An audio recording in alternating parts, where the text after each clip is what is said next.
तो कहानी शुरू होती है पॉल नामी एक ट्रैक्टर को दिखाते हुए। वो बहुत सही लड़का था। पॉल प्रोग्रामिंग का चैंपियन था और ऑफिस में भी उसकी परफॉर्मेंस सबसे अच्छी थी। उसने जो प्रोग्राम डिजाइन किया था उसकी वजह से आज उसे प्रमोशन मिलने वाली थी, लेकिन उसके साथ धोखा हो गया और बॉस ने उसकी जगह किसी और को प्रमोट कर दिया। ये देखकर उसे इतना गुस्सा आया कि उसने फौरन जॉब छोड़ दी। लेकिन उसे इसका ज्यादा दुख नहीं हुआ, क्योंकि इस जॉब से निकलते ही उसे एक और बहुत अच्छी ऑफर मिल गई। जो जॉब थी सिंगापुर की एक कंपनी में। वहाँ पे सैलरी भी बहुत ज्यादा थी और प्रमोशन के चांसेस भी ज्यादा थे। इंटरव्यूज करने के लिए एंडी नाम का एक लड़का उनके मुल्क आया हुआ था, जो पॉल के साथ एक दो लोगों को और सिलेक्ट करके अपने ही साथ सिंगापुर लेके जाने लगता है। प्लेन में उसने पॉल से एक बहुत ही अजीब काम करने को कहा। प्लेन में बैठे सभी लोगों के फोन हैक करने को कहा, जिससे पॉल ने कर भी दिया, ये समझते हुए कि शायद एंडी उसका टेस्ट ले रहा होगा। ये लोग फाइनली सिंगापुर पहुंच जाते हैं, जहां पहुंचते ही कुछ गुंडों ने पॉल और उसके साथी के ऊपर हमला कर दिया। हमला करते ही उसके मुंह पे कपड़ा चढ़ा दिया गया था। कुछ तो गड़बड़ी थी यहाँ पर। आंखें बंद होने से पहले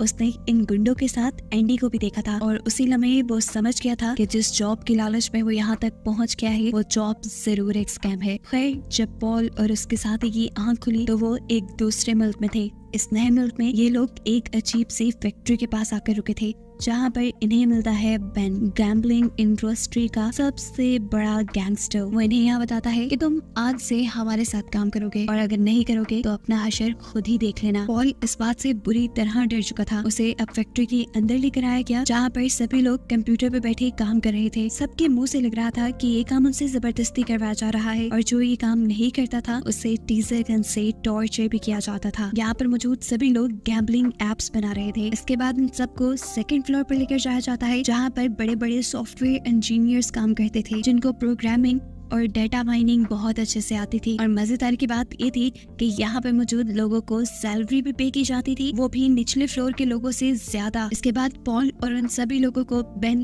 तीसरे फ्लोर पर लेकर जाता है, जहाँ पे बहुत सारी खूबसूरत लड़कियां थी और ये काम करती थी लड़कों को गैम्बलिंग के जाल में फंसाने का। इन लड़कियों से भी ये सारा काम जरूर जबरदस्ती ही करवाया जा रहा होगा। और ये बात जान के पॉल अंदर तक टूट गया, क्योंकि उसके सारे ख्वाब चकनाचूर हो गए थे। वो जिस उम्मीद से आया था कि उसका करियर सेट हो जाएगा, सब खत्म हो गया। पॉल किसी तरह यहाँ से भागने की कोशिश करता है, लेकिन इससे पहले कि वो भाग पाता, पीछे से एंडी उसका इरादा भांप कर उसे टांग मारते हुए नीचे गिरा देता है और फिर बंदूक दिखा के धमकी देता है, अगर तुमने यहाँ से भागने की कोशिश की तो तुम वैसे ही मारे जाओगे। खैर, अब रात हो गई थी। पॉल और उसके साथी को जो सोने का कमरा दिया गया था वो किसी जेल से कम नहीं था। जगह जगह चूहे दौड़ रहे थे, जिनकी वजह से यहाँ किसी को नींद नहीं आती थी। अभी वो इन्हीं चीजों से जूझ रहे थे कि दोबारा यहाँ उसके सामने एंडी आ जाता है, जो उसे फोर्स कहता है कि चलो अपने घर कॉल करो और ये कहो कि यहाँ सब कुछ बिल्कुल ठीक है, ताकि तुम्हें ढूंढते हुए पुलिस न यहाँ आ जाए। और हाँ, याद रखना, कोई चालाकी करने की जरूरत नहीं। अपने घर वालों को ये भी बता देना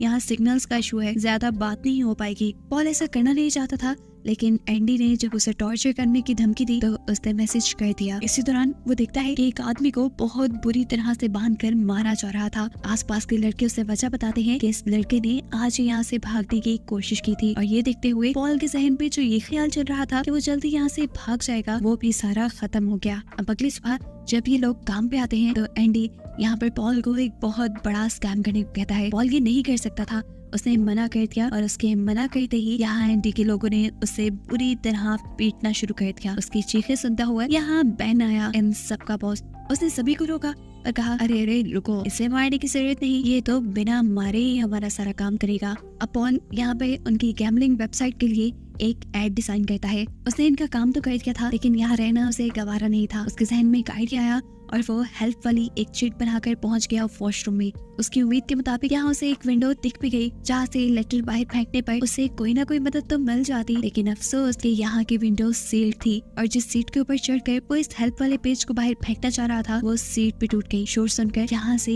एक लड़की बाहर निकली, जिसे देखते ही पॉल घबरा गया। वो लड़की जबरदस्ती पॉल के हाथ से उसकी चिट ले लेती है, जिसमें उसने हेल्प मी का मैसेज लिखा हुआ था। और ये देखते ही पॉल घबरा गया। सीन कट होता है और हमें फ्लैशबैक में इस लड़की की कहानी पता चलती है। ये लड़की, जिसका नाम है लिली, ये एक बहुत बड़ी मॉडल थी, बहुत मशहूर। उसने अपनी जिंदगी में बहुत पैसे भी कमाए थे, लेकिन फिर एक दिन उसकी एक पिक्चर एक गैम्बलिंग साइट के ऊपर किसी ने चला दी और लिली के बॉस को लगा कि ये लिली की इजाजत से हुआ है। अब क्योंकि बॉस ने उसके साथ कॉन्ट्रैक्ट किया हुआ था कि उनकी एड्स के अलावा लिली की फोटो कहीं पे भी नहीं चलेगी, तो ऐसे कॉन्ट्रैक्ट टूट गया और लिली को जॉब से निकाल दिया गया। वो काफी परेशान थी। इसी सब में उसे उसके एक दोस्त ने जॉब बताई जिसमें उसे अच्छे खासे पैसे मिल रहे थे। लिली ने बिना कुछ सोचे समझे हाँ कर दी और अगले दिन उसके बताए एड्रेस पे इंटरव्यू देने पहुंच गई। यहाँ आकर उसे पता चला कि उसे तो बोर्ड शूट करना पड़ेगा। ये जानते ही वो फौरन होटल से भाग गई, लेकिन उसका दोस्त उसे वापस लाने के लिए उसके पीछे पीछे गया और जब उसके दोस्त ने उसके साथ जबरदस्ती करने की कोशिश की तो लिली ने उसे थप्पड़ मार दिया। इतनी देर में यहाँ पर लिली की दोस्त भी आ चुकी थी, जो आदमी को पुलिस की धमकी देते हुए लिली से दूर कर देती है और लिली को लेकर आती है अपने घर पर, जहाँ पे उसकी मुलाकात होती है एंडी से। एंडी भी उसके लिए एक जॉब ऑफर लाया था जिसमें पैसे भी अच्छे मिल रहे थे और जॉब भी काफी आसान थी और क्योंकि ये उसके दोस्त के रेफरेंस से थी तो इतबार का तो ज्यादा मसला ही नहीं था। उसने फौरन इस जॉब के लिए हाँ कर ली और फिर एंडी लिली जैसे ही कई मॉडल्स को लेकर इस गांव में आया, जहाँ आते ही इनसे इनके मोबाइल, पासपोर्ट और पैसे सब कुछ छीन लिया गया। और तब लिली को ये पता चला कि उसके साथ एक बहुत बड़ा स्कैम हो चुका है। यहाँ आकर उन्हें जॉब दी गई कि वो लड़कों को गैम्बलिंग में यानी जुए में फंसाएंगी। लिली भी पॉल की तरह ये काम नहीं करना चाहती थी, लेकिन उसे भी सेम धमकी दी गई कि अगर उसने ये काम ना किया तो उसे मार दिया जाएगा। ना चाहते हुए भी लिली को ये जॉब करनी पड़ी। सीन्स दोबारा प्रेजेंट में शिफ्ट होते हैं और हमें दिखाया जाता है कि लिली और पॉल बात कर रहे थे। बात करते हुए पॉल को भी समझ आ गया कि लिली जबरदस्ती यहाँ पे है और यहाँ से भागना चाहती है। यहाँ इन दोनों के दरमियान में कुछ बातें होना शुरू हो गई और एकदम से कोई जोर जोर से दरवाजा नॉक करने लगा। ये एंडी ही था जो काफी देर से लिली को उसकी टेबल पे ना देखते हुए उसे यहाँ से लेने आया था। उसके बारे में जानते ही ये दोनों घबरा जाते हैं। पॉल तो फौरन वॉशरूम में जाके अपने चिट को खुद ही खा लेता है, जबकि एंडी डरते हुए वॉशरूम का दरवाजा खोलती है और एंडी उसे टॉर्चर करने लगता है। तब वो उसे बताती है मेरी तबीयत ठीक नहीं थी, इसी वजह से मैं वॉशरूम में आई थी। एंडी जो काफी बेरहम था, न जाने क्यों उसे इस मर्तबा लिली की बातों पे एतबार हुआ और वो लिली को छोड़ गया। लेकिन वो जानता था कि लिली के साथ अंदर वॉशरूम में कोई था जिसके साथ वो बातें कर रही थी। उसे ढूंढने के लिए उसने वॉशरूम के दरवाजे तोड़ दिए और वहाँ उसे मिला पॉल, जिसको खूब टॉर्चर करने के बाद भी एंडी ये पता न चला पाया कि पॉल कोई सीक्रेट छुपा रहा है। अब सीन कट होता है और हमें मूवी में एक नए कैरेक्टर जॉर्ज से मिलवाया जाता है। उसे आज लिली का मैसेज मिला है। लिली का मैसेज यानी एक गैम्बलिंग ऐप का मैसेज, जिस मैसेज को देखते ही वो लालच में डूब गया और उसने गैम्बलिंग में यानी जुए में पैसा इन्वेस्ट करने का फैसला किया। गेमिंग्स में तो उसे पहले से ही बहुत इंटरेस्ट था और उसका दिमाग भी बहुत चलता था। उसने लिली के साथ पहली गेम खेली और हैरानकुन तौर पर वो ये गेम जीत भी गया और उसे बहुत सारे पैसे मिल गए। पैसे लेकर वो इतना खुश था जैसे उसे पूरी दुनिया मिल गई हो। अगले दिन वो कॉलेज के भी लोगों को ये बात बताता है कि कैसे उसने गेमिंग से इतने सारे पैसे कमा लिए और अब उसने फैसला किया कि वो दोबारा गेमिंग में पैसा लगाएगा। उसने गैम्बलिंग से जीते हुए पैसों से अपनी गर्लफ्रेंड के लिए एक गिफ्ट भी ऑर्डर कर दिया था, जिसके बाद उसे दोबारा लिली का मैसेज आया और वो लिली के साथ गेम खेलने के लिए बैठ गया। इस मर्तबा उसकी किस्मत ने बिल्कुल उसका साथ नहीं दिया और वो बुरी तरह हार गया। हारने पे उसे बहुत अफसोस हुआ था क्योंकि अब उसके पास तो अपनी गर्लफ्रेंड की गिफ्ट के पैसे भी नहीं रहे थे। ये सारी परेशानी लिए वो लिली को कॉल करता है। तब लिली उसे हौसला देती है, अरे तो क्या हुआ, तुम एक मर्तबा हारे, तुम दोबारा अपनी किस्मत आजमाना, देखना तुम जीत जाओगे। लिली से बात करने के बाद जॉर्ज ने फैसला कर ही लिया था कि वो एक और मर्तबा जरूर गेम खेलेगा। अब अगले दिन वो कॉलेज में अपनी गर्लफ्रेंड के साथ था, तभी उसे लिली का मैसेज आ गया गेम ऑन होने का। मोबाइल की चार्जिंग बिलो थी। वो पूरी लाइब्रेरी में पागलों की तरह घुमा और मोबाइल को किसी के चार्जर के साथ अटैच करते हुए उसने अपनी गेम शुरू कर दी। अब इस मर्तबा भी जॉर्ज की किस्मत काम कर जाती है या ये भी लिली का एक प्लान था जॉर्ज को बार बार गेम में हिस्सा दिलाने का कि इस मर्तबा जॉर्ज दोबारा गैम्बलिंग में जीत गया और उसे लाखों रुपए मिले। इससे तो वो बहुत ज्यादा खुश था।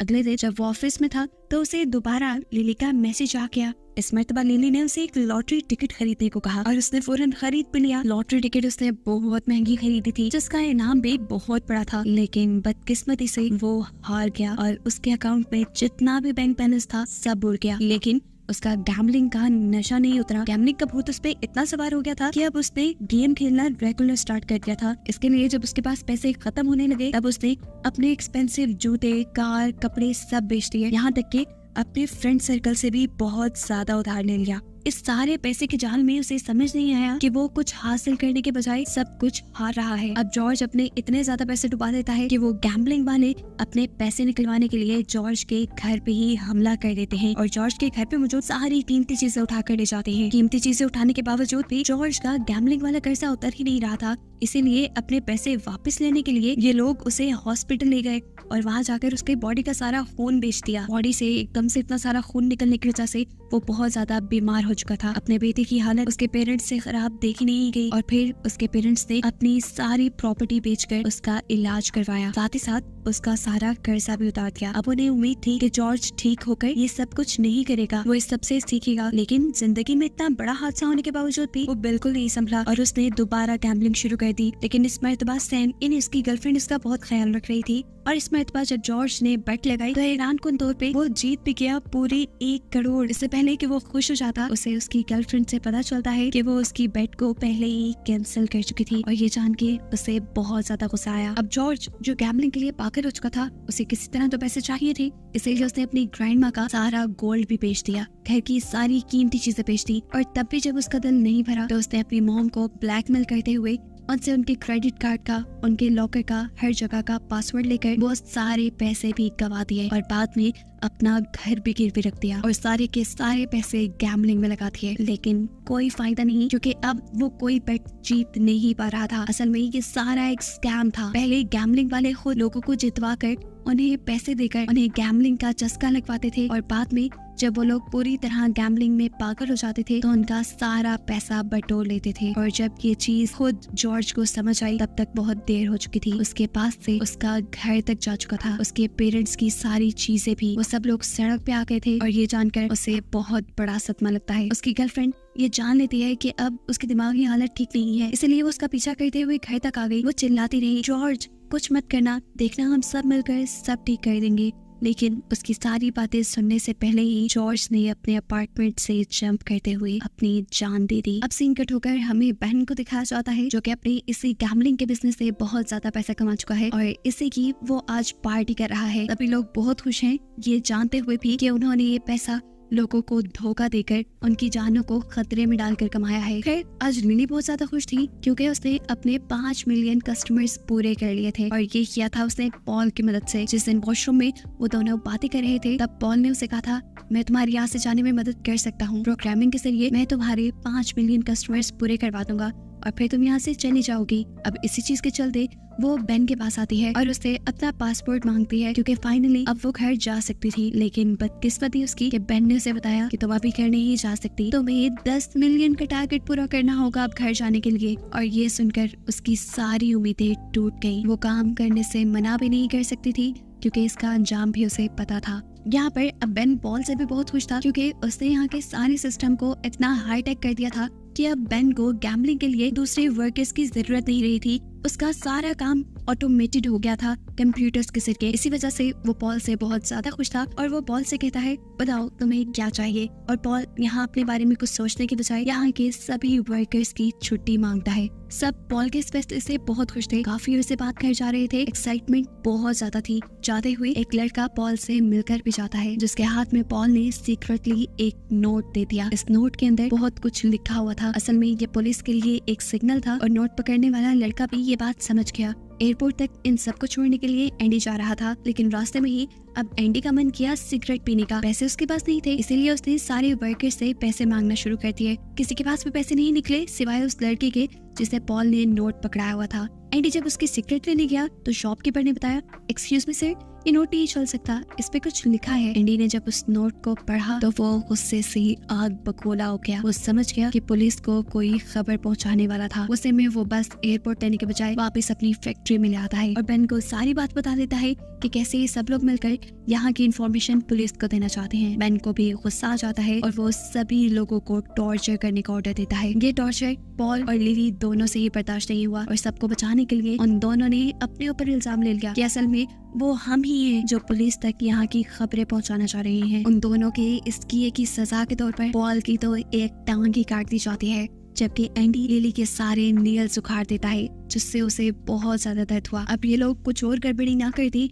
इसीलिए बेन इन सबको किसी दूसरी जगह शिफ्ट करने का ऑर्डर देता है। और जब बस के जरिए ने दूसरी जगह ले जाया जा रहा था तब लिली ने हिम्मत की और उसने विंडो से बाहर जंप कर दी। वो भागते हुए फौरन पुलिस स्टेशन पहुंची और उसने जाते ही बेन और एंडी के खिलाफ रिपोर्ट कर दी, ये जाने बगैर कि यहाँ की पुलिस भी बेन और एंडी की खरीदी हुई है। थोड़ी देर बाद एंडी लिली को लेने के लिए यहाँ पहुंच जाता है। उसके साथ जो आदमी थे वो अब लिली को टॉर्चर करने लगे थे और लिली इस सारे टॉर्चर की वीडियो बना रहा था। बहुत ज्यादा टॉर्चर करने के बाद लिली को एक बोरी में डालकर ये लोग पानी में फेंक देते हैं। इसके बाद एंडी के जब सभी लोग यहाँ से चले जाते हैं तो वो लिली को पानी से बाहर निकाल लेता है और उसे उसका फोन और पासवर्ड वापस कर देता है। और यहाँ हमें मालूम हुआ कि एंडी सीक्रेटली लिली से प्यार करता था और वो लिली को वापस इसीलिए नहीं लेकर गया क्योंकि बेन उसके साथ बहुत बुरा सलूक करता और बेन को यकीन दिलाने के लिए कि लिली मर गई है उसने ये सारा नाटक किया। लिली भी यहाँ उसका शुक्रिया करती है और फौरन एयरपोर्ट पे चली जाती है, जहाँ एयरपोर्ट पे उसे मिली अपनी ही दोस्त जो कि एयरपोर्ट सिक्योरिटी में जॉब करती थी। लिली ने घबराते हुए उसे सब बता दिया जो उसके साथ हुआ था और बेन की सारी गैम्बलिंग एजेंसी का भी राज फाश कर दिया। यहाँ उसे मालूम हुआ कि बेन की गैम्बलिंग की चैन इतनी बड़ी है कि उसे इतनी आसानी से पकड़ा नहीं जा सकता। इसलिए पुलिस ने भी बहुत ही होशियारी से बेन को पकड़ने का एक प्लान बनाया और चुपके से पॉल के पास एक नोट भिजवाया गया जिसपे एक डेट और टाइम लिखी थी और लिखा था कि इस दिन इस टाइम पर तुम अपना फायर अलार्म ऑन कर देना। पॉल भी सारा कुछ समझ गया कि किसी ने इस चीज की रिपोर्ट पुलिस को कर दी है। उसने भी खास डेट और टाइम के ऊपर आग जलाते हुए वहाँ के फायर अलार्म जला दिए और ऐसा होते ही पुलिस फोर्स ने यहाँ पे रेड कर दी। अब बेन इस सारी चीजों से बहुत ज्यादा घबरा चुका था। उसे पता नहीं चला कि कैसे पुलिस ने उसे पहचान लिया और कैसे वो यहाँ तक पहुँच गई।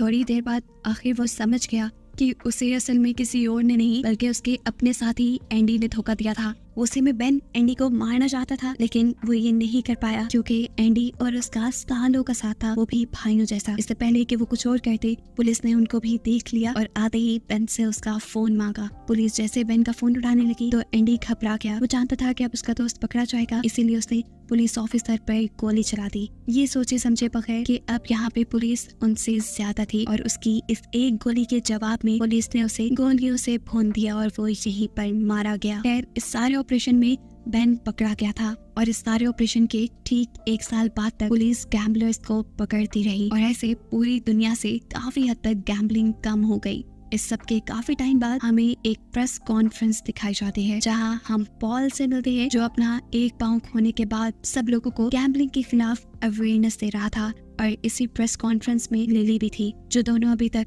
अपने ऊपर गुजरा बुरा वक्त नहीं भूल पाए थे। इन दोनों को यहाँ इस प्रेस कॉन्फ्रेंस में दिखाते हुए ये कहानी यही खत्म हो जाती है, लेकिन इस बड़े सबक के साथ कि गैम्बलिंग आपके पैसे के साथ साथ आपकी जान को भी खतरे में डाल सकता है।